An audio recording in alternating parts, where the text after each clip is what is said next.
मैं आज आपको विभिन्न प्रकार की समाधियों का ज्ञान कराऊंगा। कुंडली जागरण में मूलाधार, स्वाधिष्ठान, मणिपुर, अनाहत और विशुद्ध तक तो संप्रज्ञात समाधि होती है और इसके ऊपर आज्ञा चक्र और सहस्रार में असंप्रज्ञात समाधि होती है।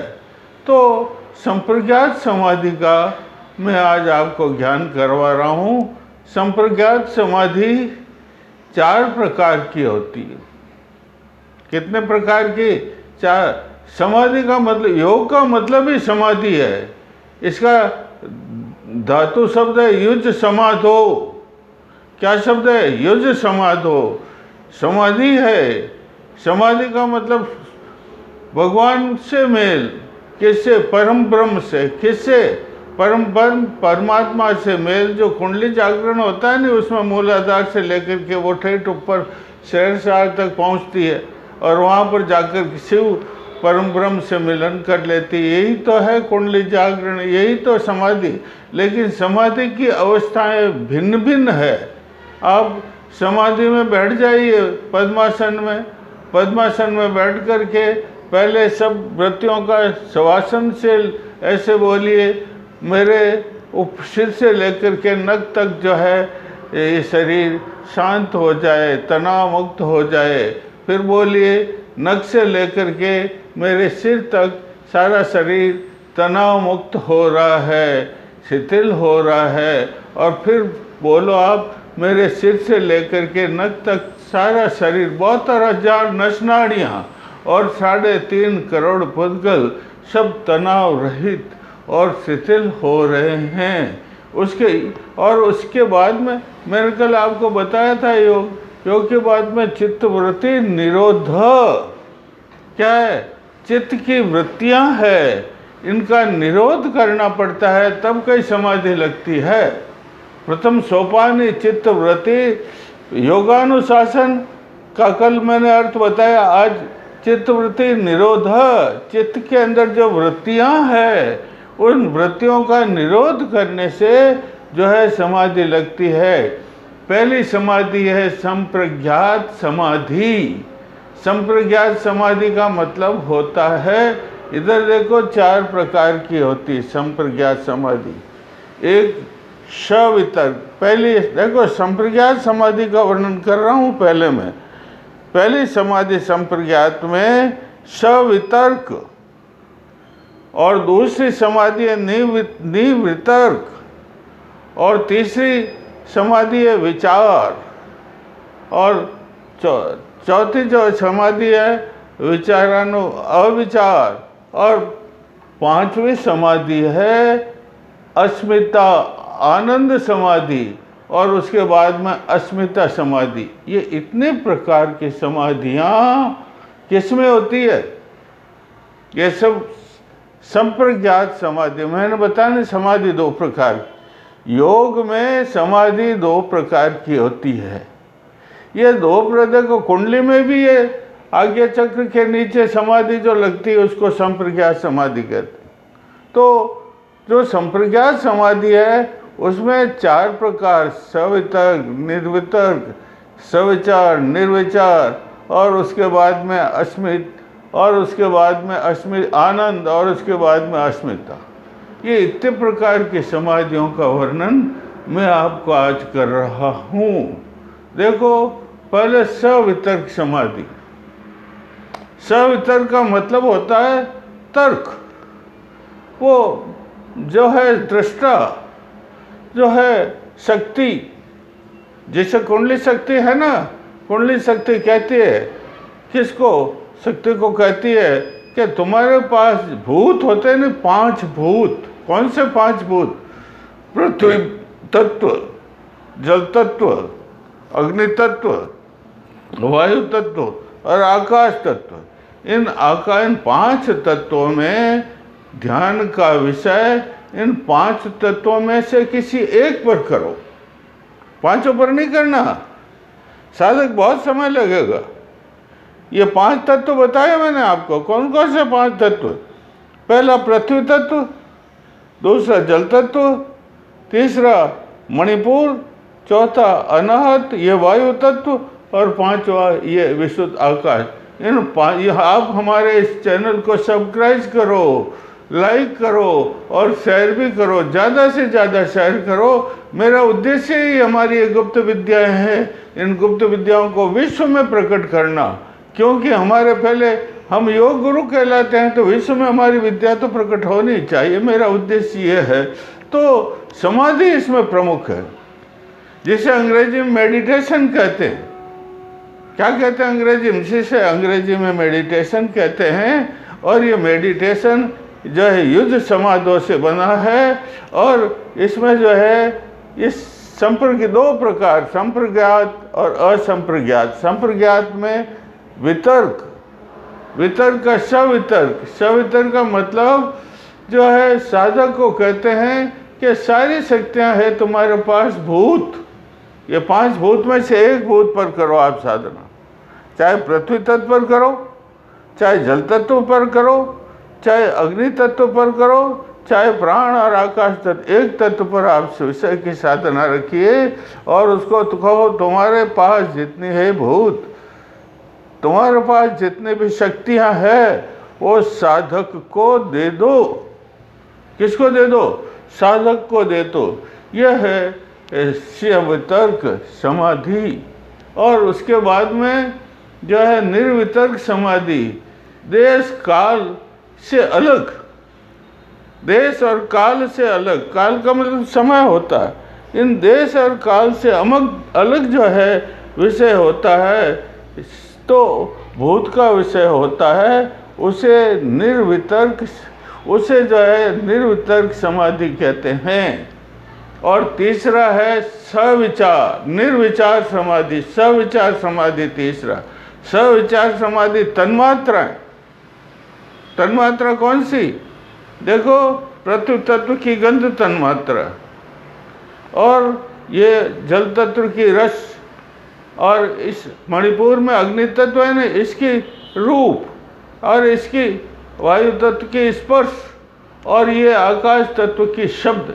ये 5 तन्मात्राएं हैं। इन 5 तन्मात्राओं में जिनका देश काल से अलग भूत की जो है सूक्ष्म भूत पर ध्यान किया जाता है, वो उसको जो है निर्वितर्क समाधि कहते हैं। और मात्राओं पर जो ध्यान किया जाता है, विषय का ध्यान मात्राओं पर, तन्मात्राओं पर किया जाता है, उसे सविचार समाधि कहते हैं। कौन सी समाधि कहते हैं? सविचार। और देश काल से अतीत, 3 अतीत होता है नहीं, उससे अतीत जो है, जो ध्यान विषय होता है, उसे जो है निर्विचार समाधि कहते हैं। क्या कहते हैं? निर्विचार समाधि कहते हैं। ये 4 प्रकार की समाधियों में अब आपको बताता हूँ आनंद समाधि। कौन सी समाधि? आनंद। ये इनमें वृत्तियों का निराश होता रहता है। इसमें अभी पूर्ण ब्रह्म से मिलन नहीं हुआ, केवल प्रारंभिक स्टेज है। कौन सी स्टेज है? ये प्रारंभिक स्टेज है संप्रज्ञात समाधियों की। लेकिन अब उसके अंदर होता है आनंद समाधि। कौन सी समाधि? आनंद समाधि में आप ऐसे बैठ जाते हो पद्मासन में, और ध्यान लगा दीजिए उसमें, बिल्कुल ही विषय के अंदर, विषय में नहीं है। और उसमें जो है अस्मि अस्मि, क्या? अहम अस्मि। क्या होता है? अहम अस्मि, आनंद की भावना। समाधि में किसकी भावना? आज समाधि में बोलते थोड़े, इधर देखो, समाधि में बिल्कुल ऐसे बैठ जाते हैं, जीभ और होठ भी नहीं हिलते हैं। जीभ तो बिल्कुल यूँ पड़ी रहती है, और होठ बंद रहते हैं, आंखें बंद रहती है, और चित्त जो है वो ध्यान विषय पर होता है। जिस विषय पर आप ध्यान करें, जिस तन्मात्रा पर आप ध्यान करें, जिस भूत पर आप ध्यान करें, वो हमें जो है दृष्टिगत होता है। तो ये इस प्रकार समाधि, आनंद समाधि लगाते हैं। आनंद समाधि में क्या होता? परम आनंद प्राप्त होता। क्या प्राप्त होता है? परम आनंद प्राप्त, और कुछ नहीं। ध्यान केवल मेरे को आनंद मिल गया, मेरे रोम रोम में आनंद व्याप्त हो गया, मेरे रोम रोम में पूर्ण आनंद व्याप्त हो गया, अहम अस्मि, अहम अस्मि, अहम अस्मि, अहम अस्मि, ये भावना होती है भाई आनंद समाधि में। लेकिन इसमें भी कुछ जो है साधक आगे बढ़ना चाहता है, जब इसमें रम जाता है तो सब आगे बढ़ना चाहता है, जब साध इसमें रम जाता है तो विदेह है। शास्त्रों में ग्रंथों में लिखा है इससे आगे जो बढ़ना चाहता इसको विदेह समाधि भी कहते। विदेह का मतलब ये शरीर है। जब समाधि में बैठते हैं ना तो ऐसे देखो, ऐसे लगा लेते हैं, और फिर विदेह का मतलब शरीर का कोई ध्यान नहीं रहता। शरीर तो बिल्कुल फूल के समान, किसके समान? फूल के समान हल्का हो जाता है और केवल ध्यान रहता है आत्मा के प्रकाश पर। प्रकाश प्रकाश दिखाई देता है, वो फिर आनंद, अहम आनंद, अहम आनंद जपते रहते हैं। और आनंद के बाद में जो है एक और समाधि होती है। आनंद में भी वृत्ति रह जाती है, आनंद की वृत्ति। अस्मि, अहम अस्मि, मैं सुखी हूँ, मैं सुखी हूँ, मैं सुखी हूँ, ये जो है वृत्ति रह जाती है ना, तो ये व्यवधान है। किसमें व्यवधान है? समाधि में ये व्यवधान है। तो इससे आगे जो बढ़ना चाहता है उसको अस्मिता समाधि लगानी पड़ती। कौन सी समाधि लगानी पड़ती है? अस्मिता समाधि। अस्मिता समाधि में मैं ऐसे ही बैठते हैं, होठ वगैरह कुछ नहीं हिलता है, प्रकाश रहता है आत्मा का, और चित्त जो है यहाँ पर चित्त रहता है। और कहते हैं, क्या कहते हैं? अस्मि अस्मि। उसमें क्या बोलते हैं? बोलते नहीं है, मन में विचार करते हैं। अस्मि अस्मि, देखो भाई, होठ भी नहीं हिलना चाहिए, जीभ भी नहीं हिलनी चाहिए, केवल अंदर अंतरात्मा में बोले जाएगा अस्मि अस्मि अस्मि अस्मि अस्मि। ये अस्मिता समाधि है। कौन सी समाधि है? अस्मिता समाधि में शास्त्रों में कहा गया है कि भाई अस्मिता समाधि जिसको प्राप्त हो, एकाग्र जिसे कहते हैं, मन पर ध्यान का विषय मैंने बताया ना, वो कौन सी? आनंद समाधि में। आनंद समाधि में तो अंतःकरण, किसके अंतर? रज और तम, तीन गुण है ना। कितने गुण है? रज, तम और सत्व गुण। तो इस आनंद समाधि में सत्व गुण, रजोगुण, ये अलग हट करके ध्यान रहता है अंतःकरण में। किसमें? अंतःकरण में जब ध्यान का विषय होता है तो उसे आनंद समाधि कहते हैं। आनंदी आनंद। लेकिन व्यवधान है इसमें, जो है पूर्ण समाधि नहीं लग सकती है। तो फिर आगे की ओर जब बढ़ना चाहता है साधक तो अस्मिता समाधि। कौन सी समाधि? अस्मिता समाधि। इसमें भी ध्यान लगा करके अस्मि अस्मि अस्मि अस्मि, मैं हूँ। विदेह, वो बताया ना मैंने, आनंद समाधि में तो फिर विदेह समाधि हो जाती।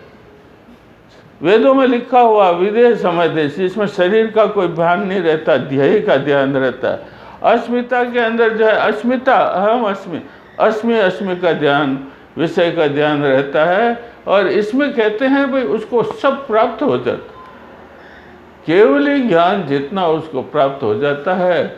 जब शरीरांत होता है तो वह जो है वापस लोक में उसको मुक्ति तो नहीं मिलती है, मुक्ति नहीं मिलती है। जो चार समाधि, ये सभी समाधियाँ कहलाती है। इनमें बीज नष्ट नहीं होता है वृत्तियों का। किसका? ये वृत्तियाँ बताए ना अनेक प्रकार। चित्त के ऊपर जो वृत्ति, एक सरोवर है, सरोवर का चित्त रूपी सरोवर है। चित्त रूपी सरोवर के अंदर खाड़ियाँ वगैरह है, और इसके ऊपर जो लहरें उठती है उसको जो है वृत्ति कहते हैं। क्या कहते हैं? और उस वृत्ति से वो चित्त सरोवर ढका रहता है। जब लहरें हटाएंगे, जब ये वृत्तियों का निरोध हो जाएगा, जब जो है चित्तवृत्ति, चित्त के दर्शन होंगे, चित्त का मतलब परम ब्रह्म के दर्शन होंगे ना, तो जो है वो चार समाधियाँ हैं, ये सबीज समाधि कहलाती। इनमें वृत्तियों का बीज नष्ट नहीं होता। ये प्रारंभिक अवस्था है, समाधि की प्रारंभिक अवस्था है। इसमें जो है वृत्तियों का बीज नष्ट नहीं होता है। हाँ, योगी को सब सिद्धियां तो प्राप्त हो जाती, योगी सिद्धियों में भटक जाता, विभूति वासना, सिद्धियों की वासना में वो इतना भटक जाता है, उसको ध्यान नहीं रहता कि मुझे आगे बढ़ना। वो आगे नहीं बढ़ सकता है। उसको जो है प्रकृति, उसको प्रकृति लयाम कहते हैं। वो प्रकृति में तो लीन हो जाता है, मृत्यु के उपरांत वो प्रकृति में तो लीन हो जाता है, लेकिन उसको मोक्ष प्राप्त नहीं होता है। लेकिन वो जो है स्वर्ग तो जाता है, स्वर्ग में रहता है, लेकिन जब उसके पुण्य क्षीण होते हैं तब उसको भव प्रति वापस संसार में जन्म लेना पड़ता है। कहाँ जन्म लेना पड़ता है? उसके सब जो पुण्य जो किए उसने, पुण्य से वो स्वर्ग में गया, लेकिन जो पुण्य जो ही क्षीण हो गए, पुण्य जो ही खत्म हो गए, तो उसे संसार में भव, संसार में प्रति संसार में जन्म लेना पड़ता है। लेकिन जन्म कहाँ लेता है? बड़े सुचि घर में, बड़े पवित्र घर में, बड़े श्रेष्ठी घर में जन्म लेता है। और उसको जैसे दूसरे योगी साधना करते हैं, उसको इतनी साधना करने की आवश्यकता नहीं है। जन्म से ही उसको सिद्धियाँ प्राप्त, पूर्व जन्म में जो उसने सिद्धियाँ प्राप्त की थी, पूर्व जन्म में उसने योग जो प्राप्त किया था, वो उसको प्राप्त हो जाता। तो ये जो है योग की स्टेज है, मैंने आपको बताई।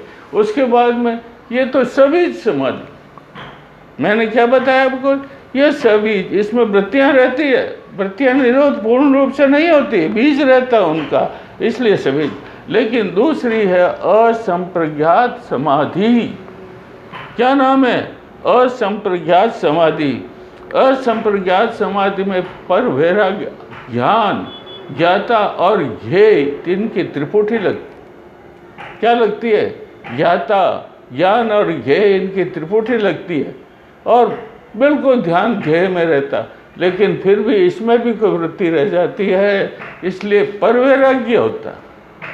कौन सा वैराग्य? एक तो वैराग्य साधारण, कोई किसी चीज़ में आसक्ति नहीं, लेकिन पर वैराग्य पूर्ण आसक्ति खत्म हो जाती सांसारिक बातों में, समष्टि में, संसार के वासनाओं की समष्टि में सारी जो है उसकी आसक्ति है, आकर्षण है जिसे कहते हैं, वो सब समाप्त हो जाता है। और केवल एक ही ध्येय, वह है, वह भगवान है, वह है, वह है।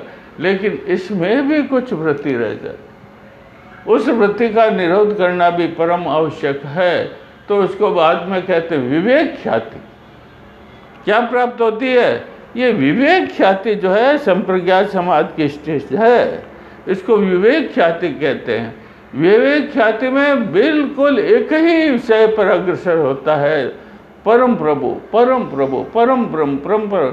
लेकिन इसमें भी जो है दृष्टा और चित्त में भिन्नता होती, दृष्टा और चित्त एक नहीं हो पाता, इसमें भी अलग अलग प्रतीत होते हैं। ये दोष है इसका, ये वृत्ति दोष है इसका। इसलिए इसके बाद में भी धर्ममेध समाधि लगती है। कौन सी समाधि लगती है? धर्ममेघ। कौन सी समाधि लगती है? धर्ममेघ समाधि लगती है। धर्ममेघ समाधि में भी कुछ वृत्ति रह जाती है, और उसके बाद में जो है उसको द्वैत चीज है ना, आत्मा और परमात्मा, आत्मा और परमात्मा। ये संप्रज्ञात समाधि में आत्मा और परमात्मा का भेद ही तो मिटना है? जब इसका भेद रहता है तो फिर समाधि नहीं लग पाती, संप्रज्ञात समाधि, तो वह चित्तवृत्ति भी नष्ट हो जाती है। तो उसके बाद में एक और जो है धर्ममेध समाधि लगती है। उसके बाद में ऋतंबरा तत्र प्रज्ञा, सत्य बुद्धि। कौन सी बुद्धि? सत्य बुद्धि होती है। वो सब वृत्तियों का निरोध। अन्य जितने भी हमने जो भोग में जो कर्म किए हैं, वो कर्म हमें भोगने पड़ते हैं। जब हम एकाग्रता में लीन होना चाहते हैं तो वो कर्म जो है, जैसे उठते हैं नहीं लहरें, चित्त में, चित्तरूपी सरोवर में लहरें उठती है नहीं, उस प्रकार वो कर्म संस्कार पूर्व के उड़ जाते ऊपर, और एकाग्रता हो नहीं पाती, समाधि लग नहीं पाती है। इसलिए उनको शांत करना पड़ता है। जब तक उनको शांत नहीं करते हैं चित्तरूपी सरोवर में, तो जो है समाधि लग नहीं पाती है, तो उनको भी शांत करना पड़ता है। तो ऋतंबरा नाम की सत्य बुद्धि उनको शांत करती है। अन्य प्रतिबंधित संस्कार, सारे संस्कारों पर वो क्या लगा देती है, उनको दबा देती है।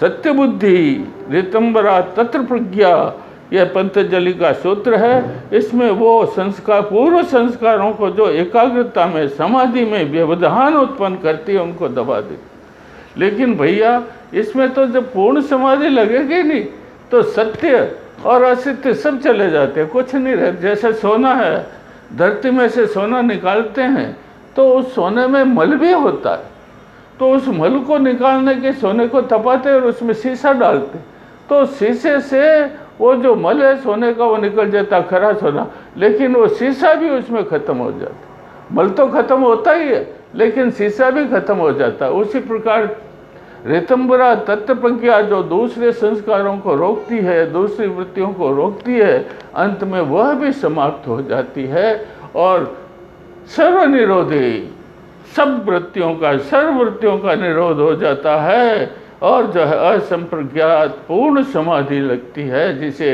हंस, परमहंस कहते हैं। क्या कहते हैं? परमहंस कहते हैं पूर्ण ब्रह्म में ब्रह्म मिल जाता है।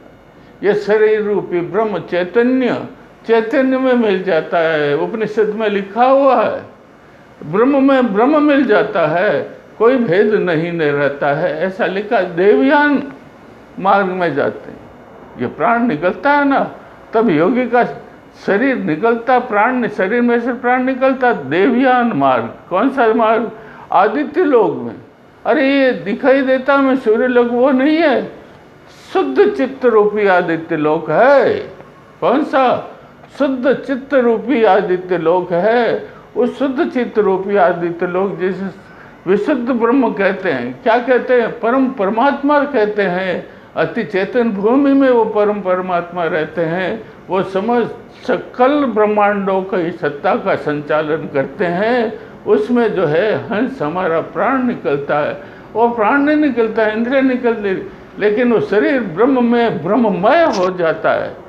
सर्व सत्वावस्था में शरीर हमारा मन प्राण मिल जाता है, उसे जो है पूर्ण समाधि, क्या कहते हैं? पूर्ण समाधिस्थ हो जाता है। कहते हैं समाधि वाला जो ऐसा योगी होता है, जो वो समाधि लगा लेता है, वो जो है कई मनवत्सर तक, जब तक कई मनवत्सर, कई युगों तक, जो योग भ्रष्ट भी होता नहीं, वही जो है क्यों उसको सिद्धि तो प्राप्त जन्म से मिली हुई होती, वो भी कई मनवत्सर तक, कई युगों तक जीवित रहता है। और इस संसार में योग का प्रचार, परम ब्रह्म का प्रचार, शिव शक्ति का प्रचार, कुंडलिनी का प्रचार करता रहता है। बोली कुंडली माता की न, योग की न।